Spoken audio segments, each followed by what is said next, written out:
সমন্বয়করা যদি ডাকে আর একজন মানুষ এই জন্য কাউকে পাবে না, কখনো না। তারা আমাদের সাথে ভয়ঙ্কর রকমের প্রতারণা করেছে। তাদের কথায় আমরা যে শুনেছি, আমরা রাস্তায় নেমেছিলাম, এটা কোনোভাবে আর দ্বিতীয়বার কোনোভাবে সম্ভব না। তারা ডাকলে পর আমরা রাস্তায় নামবো, কখনো। সরকার হাজার হাজার কোটি খরচ করে তাকে শিক্ষিত করার না, তারা রাজনীতি নাম করে শিক্ষা ব্যবস্থাটা ধ্বংস করে দিছে।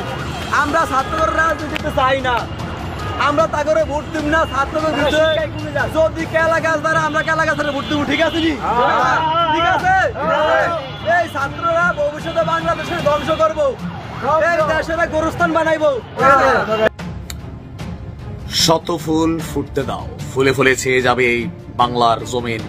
দোকানের চিপা চাপা চায়ের দোকান, বিভিন্ন কোম্পানির অ্যাকাউন্টসের সেকশন, রাস্তাঘাটে বালুর ঘাটে আমরা দেখবো শুধু নেতা আর নেতা। আজকে ঐতিহাসিক বৃহস্পতিবার, বলছিলাম যে আজকে নতুন একটা রাজনৈতিক দলের আত্মপ্রকাশ করতে যাচ্ছে। তবে এরা কারা?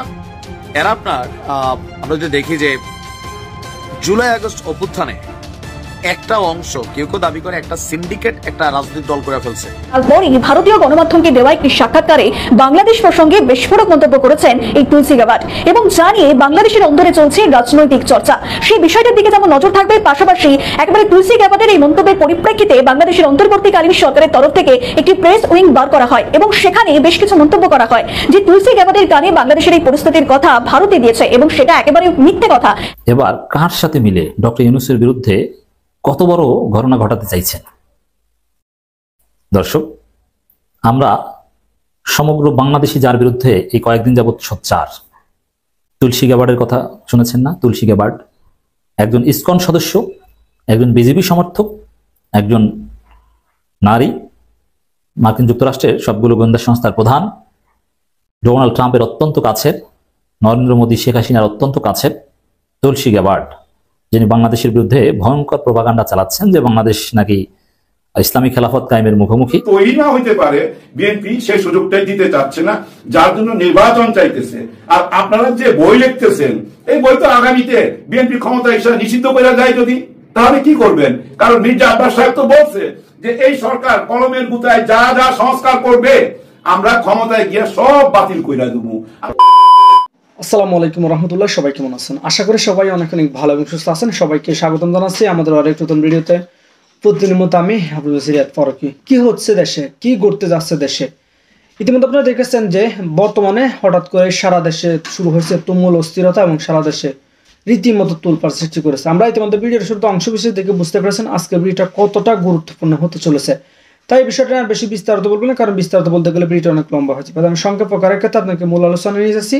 তার আগে আপনাকে ছোট্ট একটি অনুরোধ জানাতেছে, যারা আমার ফারুকী অনলাইন ইউটিউব চ্যানেলতে এখনো হচ্ছেন, প্লিজ দয়া করে আমার চ্যানেল সাবস্ক্রাইব করে সেটা দেখবেন। আর বেশি কথা না বলে আমরা ভিডিওটা একটু ধারাবাহিকভাবে একটু বিস্তারিত দেখে আসবো। সমন্বয়করা যদি ডাকে আর একজন মানুষ এই জন্য কাউকে পাবে না, কখনো না। তারা আমাদের সাথে ভয়ঙ্কর রকমের প্রতারণা করেছে। তাদের কথায় আমরা যে শুনেছি, আমরা রাস্তায় নেমেছিলাম, এটা কোনোভাবে আর দ্বিতীয়বার কোনোভাবে সম্ভব না। তারা ডাকলে পর আমরা রাস্তায় নামবো, কখনো। সরকার হাজার হাজার কোটি খরচ করে তাকে শিক্ষিত করার না, তারা রাজনীতি নাম করে শিক্ষা ব্যবস্থাটা ধ্বংস করে দিছে। আমরা ছাত্ররা রাজনীতিতে চাই না, আমরা তাকে ভোট দিব না। ছাত্রদের যদি কেলা গাছ দ্বারা আমরা কেলা গাছের ভোট দিব, ঠিক আছে নি? ঠিক আছে। এই ছাত্ররা ভবিষ্যতে বাংলাদেশের ধ্বংস করবো, এই দেশের গোরস্থান বানাইবো, এই দেশের পাকিস্তান বানাইবো। আমরা কি এগারো ভোট দিবেন? কথা করেন দিবেন? এগারো বিরুদ্ধে কেলা গাছ দাঁড়ালে কেলা গাছের ভোট দিবেন, ঠিক আছে নি? কেলা গাছের ভোট দিব, ঠিক আছে নি? শত ফুল ফুটতে দাও, ফুলে ফুলে ছেয়ে যাবে এই বাংলার জমিন। দোকানের চিপা চাপা চায়ের দোকান, বিভিন্ন কোম্পানির অ্যাকাউন্টসের সেকশন, রাস্তাঘাটে বালুর ঘাটে আমরা দেখবো শুধু নেতা আর নেতা। আজকে ঐতিহাসিক বৃহস্পতিবার, বলছিলাম যে আজকে নতুন একটা রাজনৈতিক দলের আত্মপ্রকাশ ঘটতে যাচ্ছে। তবে এরা কারা? এরা আপনার আমরা যদি দেখি যে জুলাই আগস্ট অভ্যুত্থানে একটা অংশ কেউ কেউ দাবি করে একটা সিন্ডিকেট একটা রাজনৈতিক দল করে ফেলছে। এই সিন্ডিকেটটা হচ্ছে কোনটা? যেটা আমাদের জাতীয় নাগরিক পার্টি, কতিপয় কয়েকজন মানে সাবেক ছাত্ররা আপনার এই রাজনৈতিক যেই পার্টিটা করেছে, তো তাদের বাহিরে যে বিশাল শক্তি, বিশেষ করে শিবিরের একটা টিম, তারা এই দলটার খুবই বড় পদ নেওয়া নেগোসিয়েশনে ছিল, পদ পায়নি। এরপরে এদেরকে ছোটখাটো পদ দেওয়া হয়েছিল, সেটা ওরা নেয়নি। এর মাঝখানে তারা ঘোষণা দিয়েছিল যে নতুন আর একটি রাজনৈতিক দল করবে। তো আজকে আমরা যেটা দেখলাম আপনার ছাত্রদের বাহিরেও এই জুলাই অভ্যুত্থানে যারা কানেক্টেড আছেন এমন অনেক মানুষ মিলে আরেকটা দল তৈরি করা হলো। আর এই দলটার নাম হচ্ছে জনতার দল। দলের নাম কি? জনতার দল, মানে আমার আপনার দল, জনতার দল। আর আজকে এই রাজনৈতিক দলটির আত্মপ্রকাশ ঘটেছে রাজধানীর ফার্মগেটে কৃষিবিদ ইনস্টিটিউটে আনুষ্ঠানিকভাবে দলটির আত্মপ্রকাশ ঘোষণা করা হয়েছে। আর নতুন দলটির মুখপাত্র হচ্ছেন ডেল এইচ খান নামের, প্রথম অংশ ডেল একটা ইংরেজি, এরপর আছে এইচ খান, পুরো নাম কি আমি জানি না। তো তার বক্তব্য, তারা মধ্যমপন্থী দল হিসাবে আত্মপ্রকাশ করবে, ডানপন্থীও না বামপন্থীও না, তারা হবে মধ্যমপন্থী। তো কারা কারা থাকছে এই দলটিতে?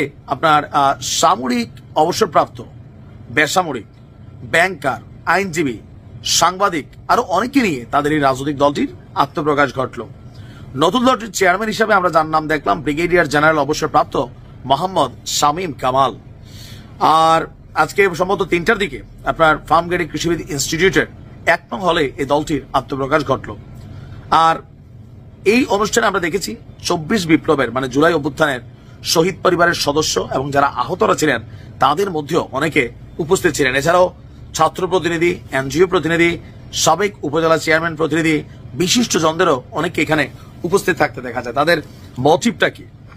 মোটিভ হচ্ছে দেশে যে চলমান রাজনৈতিক দলগুলো আছে তারা আসলে এই দেশকে আগামী দিনে জুলাই অভ্যুত্থানের স্পিরিটকে কেন্দ্র করে বা মানুষের যে কথা, মানুষের যে চাওয়া পাওয়া, এগুলাকে কেন্দ্র করে তারা সামনের দিকে আগাবে। কারণ 54 বছর যাবত যতগুলো রাজনৈতিক দল নেমেছে, সাম্প্রতিক সময়ে জাতীয় নাগরিক পার্টি যে দলটা নেমেছে, এরা কেউই আসলে যে বাংলাদেশের মূল স্পিরিট, মূল চেতনা, জনতার মূল আকাঙ্ক্ষা, এটা নাকি ধারণ করে না। তারা ধারণ করবে।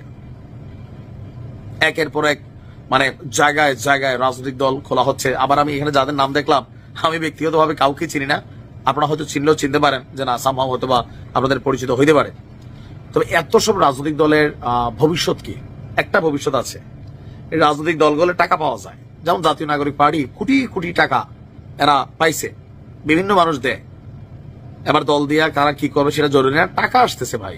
আর যেখানে টাকা, দল বানাইতে সমস্যা কি? আপনিও বানাইতে পারেন চাইলে। হ্যাঁ, বেকারদের দল। ভালো থাকুন।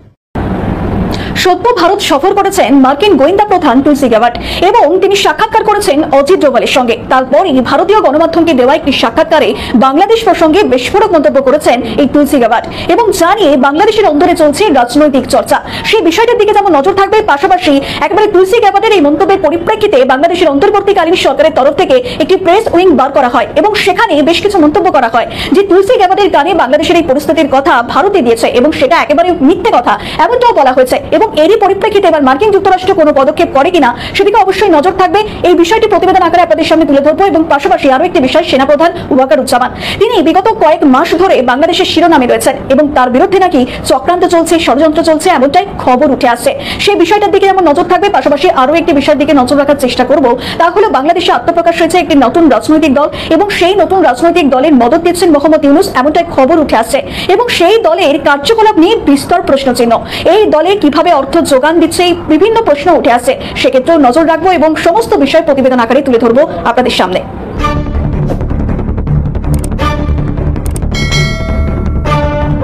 বাংলায় দুটো প্রাচীন প্রবাদ রয়েছে, ঠেলার নাম বাবাজি ও ঠেলাই পড়লে বিড়ালও গাছে ওঠে। বর্তমান মোহাম্মদ ইউনূস সরকারের হয়েছে ওই একই অবস্থা। মার্কিন যুক্তরাষ্ট্রের গোয়েন্দা মহাপরিচালক বা director of national intelligence Tulsi Gabbard Bharat সফরে এসেছিলেন।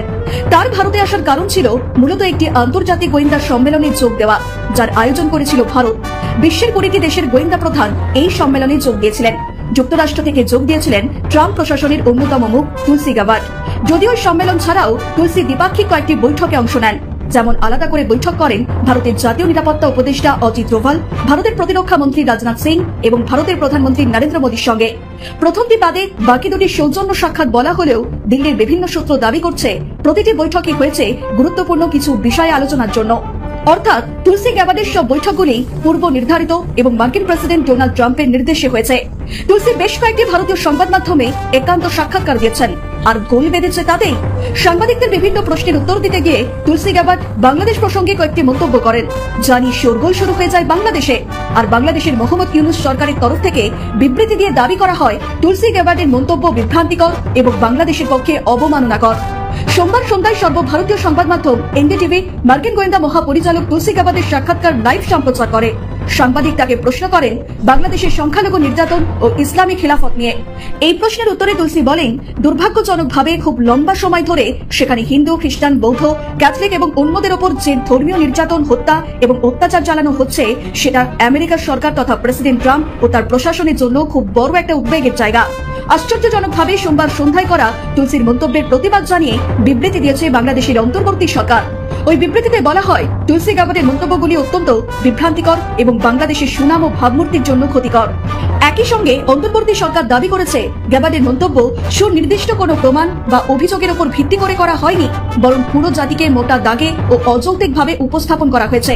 এখানেই শেষ নয়, অন্তর্বর্তী সরকার ওই বিবৃতিতে দাবি আরও করেছে বাংলাদেশ দীর্ঘ সময় ধরে সন্ত্রাসবাদের বিরুদ্ধে লড়াই করছে এবং সন্ত্রাসবাদীদের দমন করেছে। মজার বিষয় হলো বিবৃতির এই শেষের অংশটি শেখ হাসিনা সরকারের গুণগান হিসাবেই দেখছেন ওয়াকিবহাল মহলের একাংশ। কেন এই কথা উঠছে, ইউনূস সরকার কিভাবে হাসিনা সরকারের গুণগান করলো, এই প্রসঙ্গে তারা যুক্তি দিচ্ছেন আকাট্য। ওয়াকিবহাল মহলের একটা অংশ দাবি করছেন তুলসী গাবাদের বিরুদ্ধে বিবৃতি জারি করে বিপদ ডেকে আনলেন বাংলাদেশের, কারণ অন্তর্বর্তীকালীন সরকার বলছে মার্কিন গোয়েন্দা প্রধান কোনো তথ্য প্রমাণ ছাড়া বিভ্রান্তিকর ও ভিত্তিহীন কথা বলছেন। কিন্তু ইউনূস সরকারের আমলে বাংলাদেশে যে একের পর এক শীর্ষ জঙ্গি নেতাদের জেল থেকে ছেড়ে দেওয়া বা জেল ভাঙা আসামিদের ধরার চেষ্টা না করা নিয়ে বহুদিন ধরে আন্তর্জাতিক মিডিয়া খবর করে আসছে। পাশাপাশি ঢাকা সহ বাংলাদেশের বিভিন্ন শহরে নিষিদ্ধ জঙ্গি সংগঠন হিজবুত তাহরী প্রকাশ্য মিছিল, খিলাফতের পতাকা ওড়ানো, প্রকাশ্যে মিডিয়ায় বক্তব্য দেওয়া নিয়েও আন্তর্জাতিক সংবাদ মাধ্যম খবর করেছে। আবার গত 7ই মার্চ ঢাকা শহরে রীতিমতো ঘোষণা করে পোস্টার সাটিয়ে মার্চ ফর খিলাফত শিরোনামে একটি বিশাল মিছিল করে।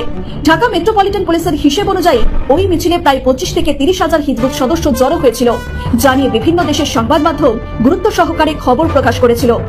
আবার ইউনূস সরকারের আমলে যখন সংখ্যালঘু হিন্দু ও অন্যান্য সম্প্রদায়ের উপর নির্যাতনের ধারা নেমে আসছিল, তখন আন্তর্জাতিক সংবাদ মাধ্যম খবর করেছে। কিন্তু ইউনূস সরকার সে সময় কিছুই বলেনি বা প্রতিক্রিয়া জানায়নি, শুধু ভারতীয় সংবাদ মাধ্যমকে দোষারোপ করা ছাড়া।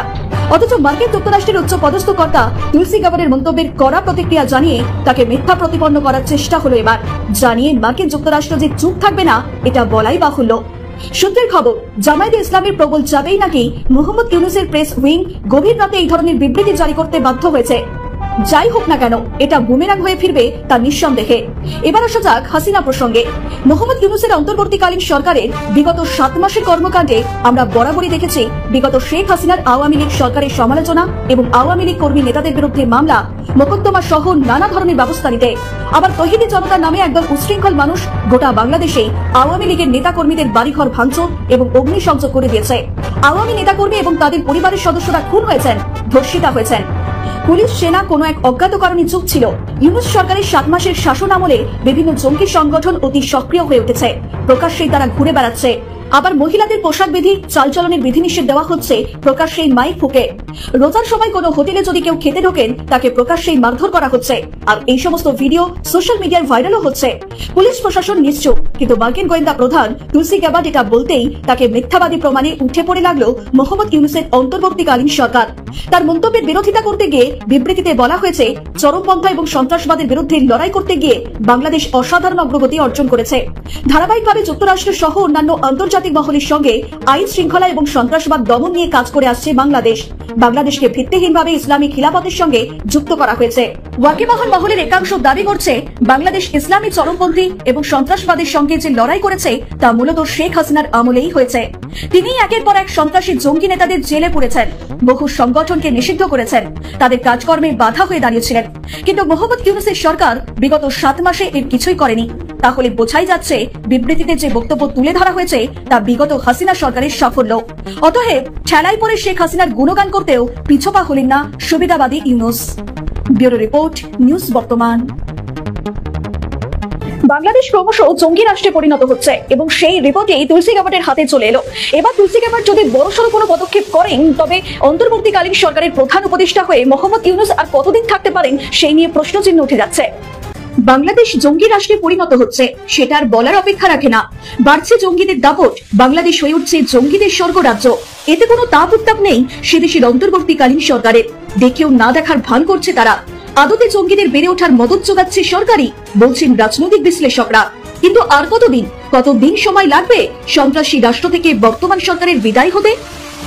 ভারত সফর করলেন মার্কিন গোয়েন্দা প্রধান তুলসি গ্যাবার্ড। বৈঠক করেছেন বিভিন্ন দেশের গোয়েন্দা প্রধানদের সঙ্গে। এমনকি বৈঠকে বসেছিলেন ভারতের নিরাপত্তা উপদেষ্টা অজিত ডোভালের সঙ্গে।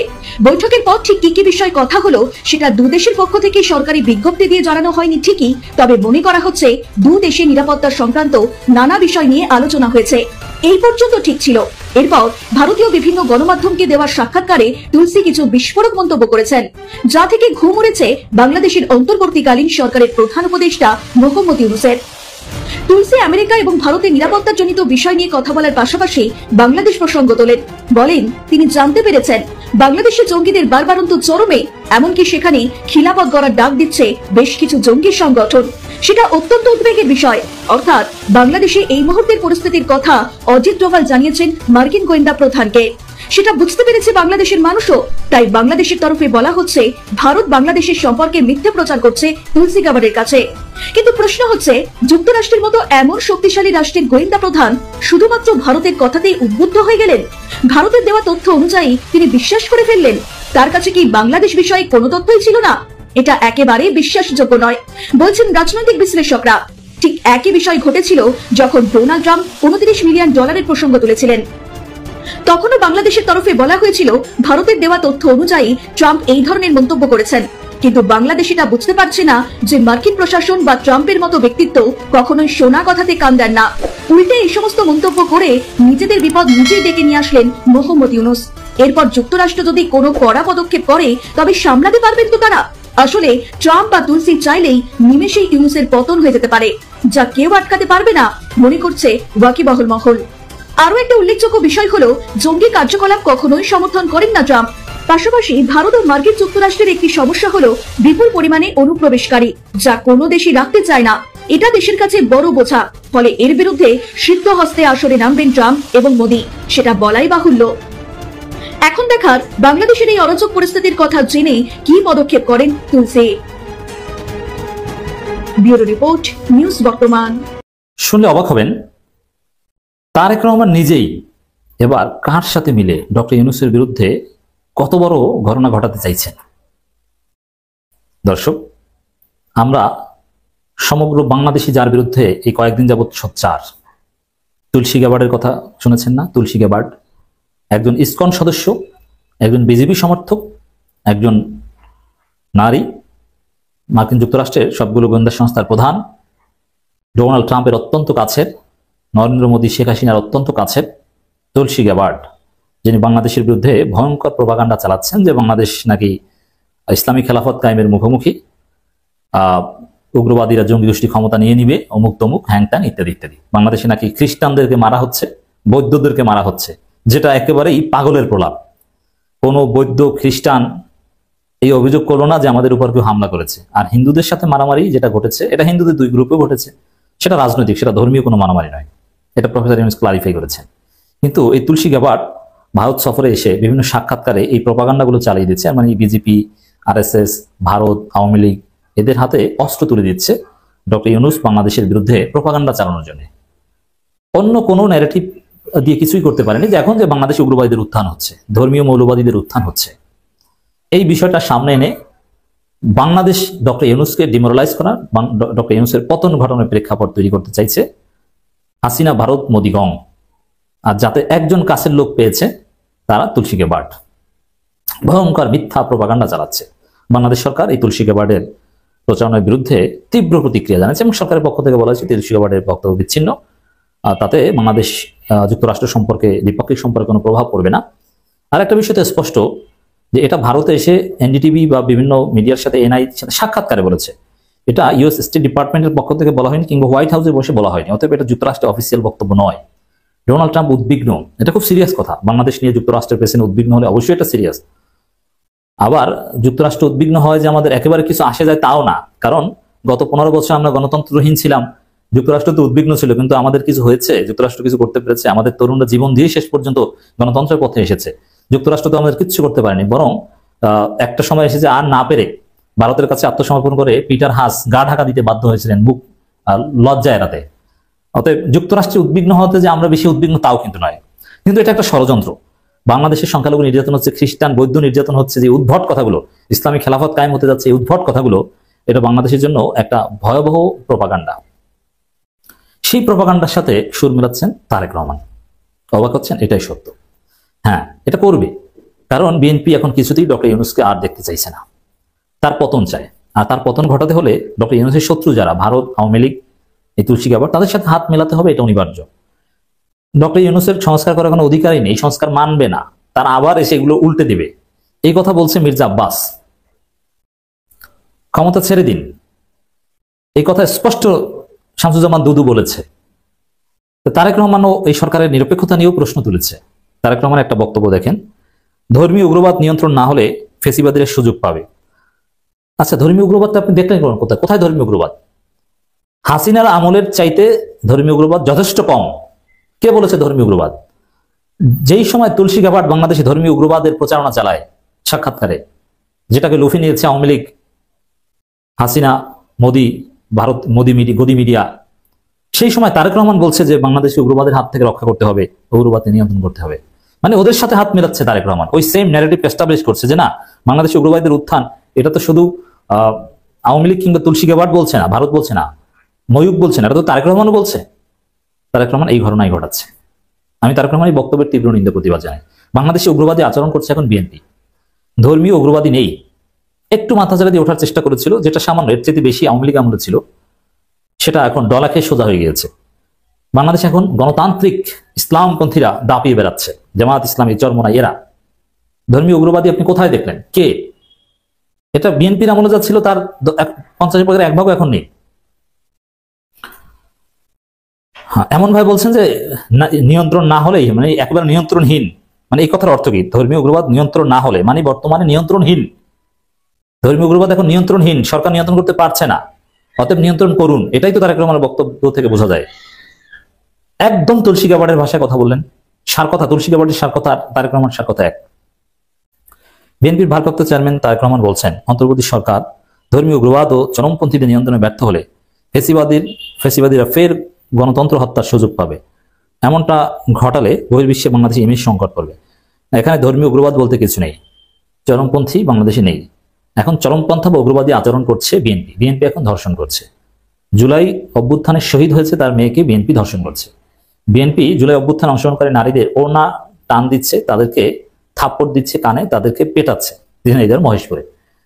নারী নির্যাতন করতে গিয়ে, দর্শন করতে গিয়ে বিএনপি ছাত্রদল অনেকে বহিষ্কার হচ্ছে। প্রতিনিয়ত এই ধরনের ঘটনা ঘটছে। ডাকাতি করতে যে বিএনপির পদধারীরা নিয়মিত গ্রেপ্তার হচ্ছে। থানায় হামলা করতে যে বিএনপির বড় বড় নেতারা, বিএনপির উপজেলা সেক্রেটারি পর্যন্ত ধরা পড়ছে। তো উগ্রবাদী আচরণ করছে কারা? বাংলাদেশে কোন উগ্রবাদী সংগঠন থানায় হামলা করেছে, পুলিশের উপর হামলা করেছে? দেখান তো। থানায় হামলা করা, পুলিশের উপর হামলা করার চাইতে উগ্রবাদী আর কে?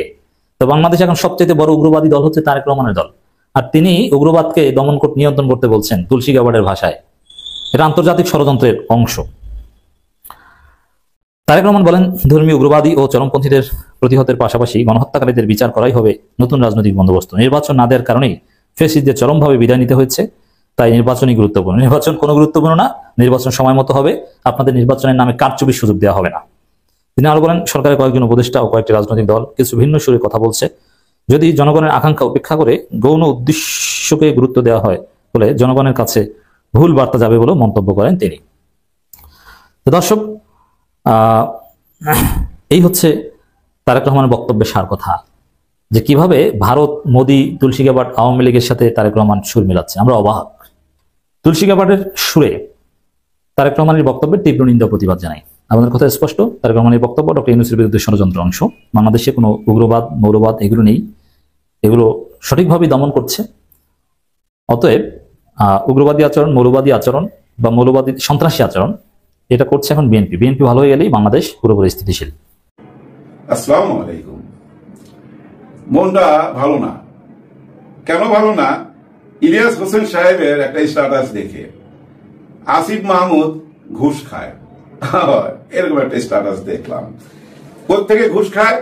ওই যে উনি ইন্টারভিউ নিচ্ছেন ডিওএইচএস এর একটি বাসায় বসা, বাসার নাম্বারও দিয়ে দিছে, 3 তলায় বসে, এটাও বইলা দিছে, রোড নাম্বারও বইলা দিছে।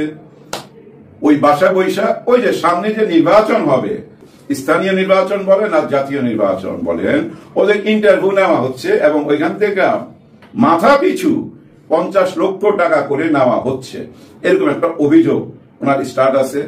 এইটা নিয়ে আসিফ মাহমুদ কিছু বলা উচিত, হ্যাঁ কিছু বলা উচিত। আপনারা তো মাঝরাইতে ওইটাও স্ট্যাটাস দেন, এত বড় অভিযোগ কোনো কিছু জানাইলেন না তো এই পর্যন্ত। যদি না জানান তাহলে ধরে নেব কিন্তু ঘটনা সত্য। কারণ কি ইলিয়াস হোসেন সাহেব ফাও কোনো কথা তো বলে না, অতীতে প্রমাণ পাইনি। তাহলে এটা প্রমাণ করতে হবে আপনাকে যে এটা মিথ্যা। আর আমাদের সাংবাদিক ভাই বোনদেরকে আমি বলবো, ইলিয়াস হোসেন সাহেব দেখেন রোড নাম্বার দিয়ে দিছে, লোকেশন দিয়ে দিছে, কয় তালায় বসে, কখন বসে, কার সাইডে কে বসে, সবকিছুই তো বলছে। আপনারা ওইখানে যান না কেন? ওইখানে দারোয়ানের সাথে, ওইখানে যারা থাকে তাদের সাথে কথা বলেন, ঘটনা কি সত্যি কিনা। ডিএচএস এর প্রত্যেক বাড়িতে সিসি ক্যামেরা থাকে, ওইসব সিসি ক্যামেরা ফুটেজ পরীক্ষা করেন। বিশেষ করে আমার দেশ পত্রিকা, আপনারা জান নাই কেন? এটা সত্য না মিথ্যা প্রমাণ করেন। মনটা ভার হয়ে গেছে ভাই, বিশ্বাস করেন। যদি এরকম হয় সাপোর্ট করা যাবে না ভাই, সাপোর্ট করা যাবে না। কারণ টাকার কাছে বিক্রি যারা হয় তারা দেশ বিক্রি করে দিতে পারে। হ্যাঁ, টাকার লোভ যাদের, তাদের কাছে দেশ কোনোদিনই নিরাপত্তা পাবে না। দেখেন না যে শেখ হাসিনা চলে গেছে, কত টাকা নিয়ে গেছে। শোনা যায় 90টা পদ্মা সেতু বানাবার জন্য যে পরিমাণ টাকা লাগে, ওই পরিমাণ টাকা শেখ হাসিনার পরিবারের কাছে আছে। হ্যাঁ, শেখ হাসিনার পরিবারের কাছে আছে। আমার এক বন্ধু আজকে সকালেই বলতেছিল, টাকার প্রতি আমার বিশ্বাস চলে যাবে যদি শেখ হাসিনার বিচার হয়। যদি শেখ হাসিনার বিচার হয়, টাকার প্রতি তার আর কোনো বিশ্বাস থাকবে না। তার মানে সে বলতে চাইছে টাকা দিয়ে সে বাইজা যাবে, এবং সে এফেক্ট আমরা পাচ্ছি। টাকা দিয়ে যে অনেক কিছু করা যায়, ভারতের মিডিয়া এবং ইদানিংকাল দু একজন আমেরিকান বড় নেতাদের কথা থেকে বোঝা যাচ্ছে যে হ্যাঁ, টাকায় কাজ করে, টাকায় কথা বলে। তাহলে কি আসিফ মাহমুদ সাহেব আপনারাও টাকার কাছে বিক্রি হয়ে যাইতেছেন? যাই হোক, সময় আছে প্রমাণ দেওয়ার, প্রমাণ দিবেন। প্রমাণ যদি না দেন তাহলে কিন্তু এটা নিয়ে আবার কথা বলবো। এর মধ্যে আপনি একটা বই লিখছেন আসিফ মাহমুদ সাহেব, কিভাবে বই লিখলেন? দেশের এই ব্যস্ততার মধ্যে একটা বই লেখা যা তা ব্যাপার? আরে বাপরে বাপ, খুব কঠিন কাজ। টুকটাক লেখার অভ্যাস আছে তো, বুঝছেন? ওই যে বিদেশি ছবি দেখে লিখতে গেল, বুঝছেন, 5-6 মাস দেখে। আর আপনি জুলাই 34 দিনের এই ঘটনা তুলে ধরছেন বইতে। 7 মাসের মধ্যে দেশের কাজ কখন করছেন জানি না, তবে শোনা যাচ্ছে যে আপনি হয়তো রেকর্ড করছেন, কথা বলছেন, আর ওগুলো অন্য কেউ লিখছে, এরকমও শোনা যাচ্ছে। যাই হোক, ওই বই উদ্বোধনীতে আসিফ নজরুল সাহেব কিছু কথা বলছে। এর মধ্যে শুরুই করছেন উনি যে বর্তমান যে উপদেষ্টারা আছে উনি সহকারে, ওনারা 2-3 ঘন্টার বেশি ঘুমায় না। ওই যে আমি যে প্রশ্ন করলাম বই লেখার সময় পাইলেন কোথায়, ওটার উত্তর কিন্তু উনি আগেই দিয়ে দিচ্ছেন। মানে তারা 2-3 ঘন্টা ঘুমায়, বাকি টাইমটা কাজ করে। এত কাজ করে যে ঘুমাইতে পারে না। চেহারা দেখে কিন্তু এটা মনে হয় না, কারণ একটা মানুষ যদি 2-3 ঘন্টা ঘুমায় আর 7 মাসের চেহারা ভাই অন্যরকম হয়ে যাবে। আল্লাহ রাত দিছে বিশ্রামের জন্য, দিন দিছে কর্মের জন্য। ওই রাতে যদি ঘুম ঠিক মতো না হয়, চেহারাই বোঝা যায় ভাই। যাই হোক, উনি বক্তৃতার মধ্যে বলতেছিলেন ওই যে আসিফ মাহমুদের চোখ এখনো লাল। আর এই বইটার নাম কি? বইটার নাম হচ্ছে জুলাই মাতৃভূমি অথবা মৃত্যু। জুলাই মাতৃভূমি অথবা মৃত্যু, সত্যি মৃত্যু। কারণ কি জানেন, এই জুলাই অভ্যুত্থান যদি সফল না হইতো এরা কেউ বাঁচত না। এদের মৃত্যু অনিবার্য ছিল, মাইরা ফেলতো। শুধু ওরা না, এই ভিডিও ফুটেজ দেখা দেখা, বুঝছেন, এই গত 7 মাসে 7,000 গায়েব হয়ে যেত। একদম কনফার্ম থাকেন, কেউ ঠেকাইতে পারতো না। যাই হোক, আল্লাহ আমাদেরকে বাঁচাইছে এই জওয়ানদের উসিলায়। আমরা যেমন 2.5 ঘন্টার একটা ছবি দেখি, কিন্তু পিছনে একটা স্টোরি থাকে, কিন্তু অনেক কাহিনী থাকে এই ছবিটা তৈরির পিছনে। ঠিক তেমনি 36 দিনের জুলাই অভ্যুত্থানের পিছনের কাহিনীগুলো এই বইতে লেখা আছে। বইটা শুরু করছে ডক্টর মোহাম্মদ ইউনূস স্যারকে কিভাবে ফ্রান্স থেকে আনলেন, কিভাবে রাজি করাইলেন, এবং ওনাদেরকে যে ক্যান্টনমেন্টে ডাকলেন ওনারা গেলেন না। ওনারা কোথায় গেলেন? চ্যানেল 24 এ যায় ওনারা ইন্টারভিউ দিলেন। চ্যানেল 24 এ ইন্টারভিউ দেওয়ার আগে গ্রিন রুম থেকে ওনারা তারেক জিয়ার সাথে যোগাযোগ করছে। তখন তারেক জিয়া সাহেব বলছে যে আপনাদের এত কিছু করার দরকার নাই, আপনারা 3 মাসের জন্য 7 জন মানুষ নিয়ে সরকার গঠন করেন এবং নির্বাচন দিয়ে দেন। তখনই ওনাদের বইলা দিছে। ওনারা জানতে চাইছিল বা ওনারা ইচ্ছা প্রকাশ করছিল যে আমরা সবাই মিলে একটা জাতীয় সরকার গঠন করব। বিএনপি ছাড়া যদি জাতীয় সরকার গঠন করি ওটা গ্রহণযোগ্যতা পাবে না, মানুষের বলবে যে বিএনপিকে আমরা মাইনাস করতেছি। সেই 111 এর কাহিনী আবার উঠে আসবে। যার জন্য ওনারা গ্রিন রুম থেকে তারেক জিয়াকে ফোন দিছিল, কিন্তু তারেক জিয়া রাজি হয়নি। বলছে যে আপনাদের এত কিছু করার দরকার নাই, আপনারা 7 সদস্যের একটা সরকার গঠন করেন এবং নির্বাচন দিয়ে দেন 3 মাসের মধ্যে। তারেক জিয়ার সাথে কথাবার্তা বইলাই কিন্তু ওনারা এসা ওই যে প্রেসের সামনে, মিডিয়ার সামনে কথা বলছে।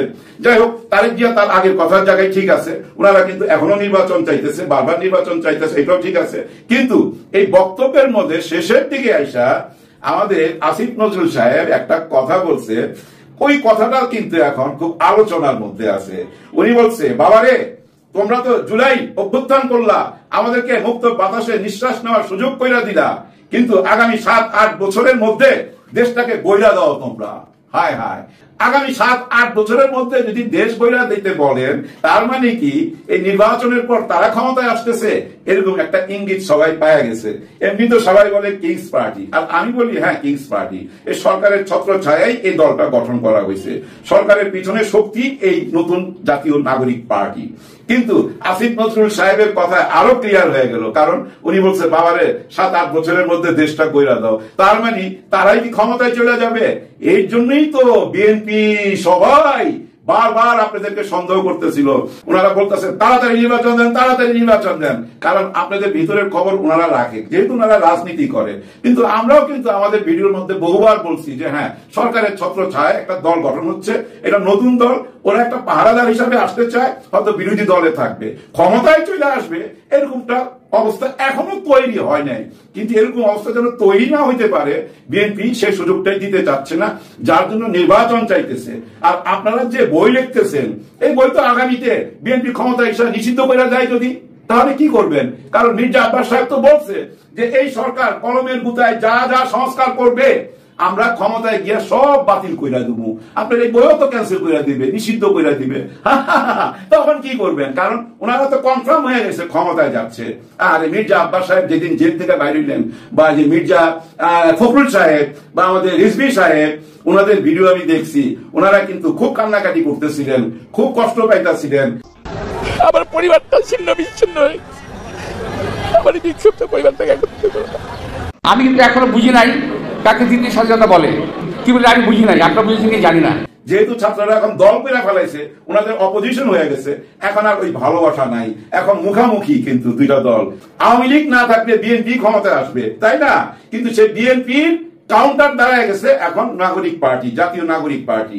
এটা নিয়েই এখন বিতর্ক চলতেছে, বিতর্ক চলতে থাকুক, আমরা অপেক্ষায় আছি দেখার জন্য ঈদের পর কি হয় আমরা বুঝতে পারবো। কিন্তু আমি ভিডিওটা শেষ করার আগে আবার বলবো, ইলিয়াস হোসেন সাহেব যে অভিযোগটা করছে, এই অভিযোগটা সত্য না মিথ্যা, আমাদের ভাই বোন যারা আছেন সাংবাদিক, সমস্ত পত্রিকার, আপনারা এটা প্রতিবেদন আমাদেরকে জানান, হ্যাঁ নিউজ জানান, এটা সত্য না মিথ্যা। আর আসিফ মাহমুদ সাহেব, আসিফ নজরুল সাহেব, আপনারা এটা সত্য না মিথ্যা আমাদেরকে জানান। যতক্ষণ না জানাবেন ততক্ষণ কিন্তু মনের মধ্যে সন্দেহ থাইকা যাবে, আর এই সন্দেহ থেকে কিন্তু ভালোবাসা নষ্ট হয়ে যায়। সন্দেহ বড় শত্রু, সন্দেহ যদি একবার মনের ভিতরে ঢুইকা যায় ভাই, তাহলে কিন্তু আর সম্পর্ক থাকবে না, ভালোবাসা থাকবে না। সবার জন্য সবাই দোয়া করবেন। আল্লাহ হাফেজ।